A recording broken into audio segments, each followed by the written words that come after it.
Nós temos falado até agora acerca dos malefícios, não é, desse só mais 5 minutinhos.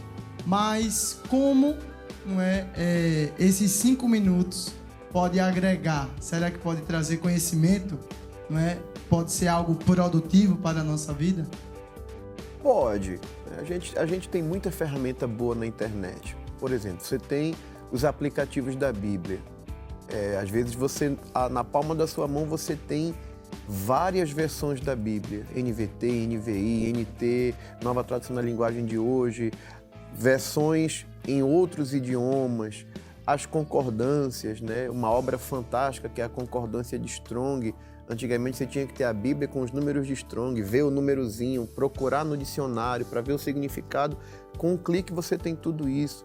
Você tem os aplicativos, por exemplo, para atividade física, para quem faz uma caminhada, né? Acompanha a queima de calor. Você tem que obedecer o aplicativo, né, pastor? Tem.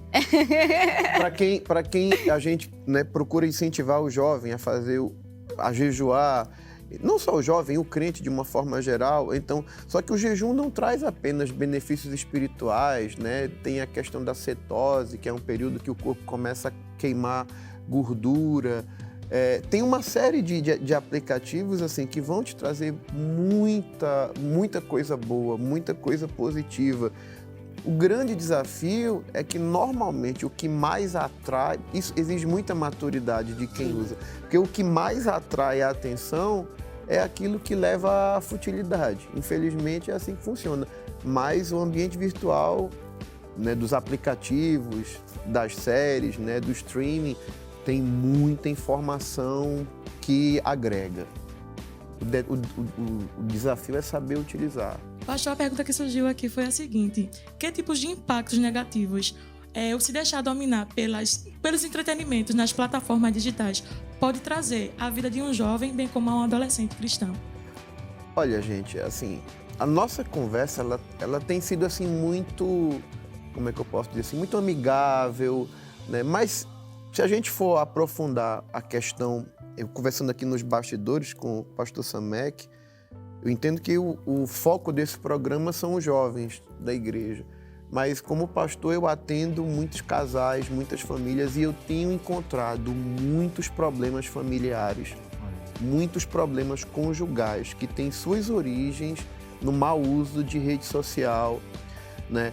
Tem um livro que eu fui presenteado há pouco tempo, se chama 10 argumentos para você deletar agora suas redes sociais.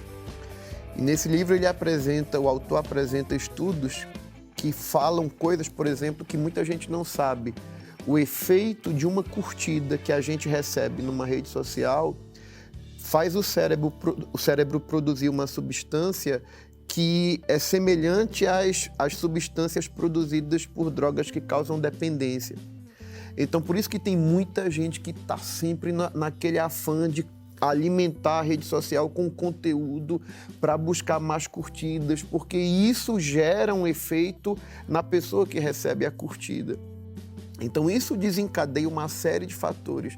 A dependência da rede social, a dificuldade de controlar, assim como a criança, o adolescente, em tese, ele não tem maturidade para gerenciar aquilo. Tem muito adulto que também não tem estrutura emocional para gerenciar uma rede social.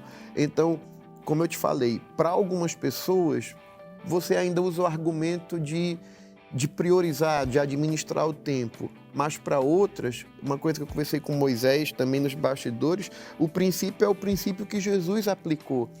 Se teu olho te faz escandalizar, claro que ali não é literal, né? É uma hipérbole, né? Jesus dizer, tá te fazendo pecar, corta, elimina da tua vida. E eu entendo que, no que diz respeito às redes sociais, essa passagem ela se aplica perfeitamente, porque existem pessoas que não têm estrutura para isso.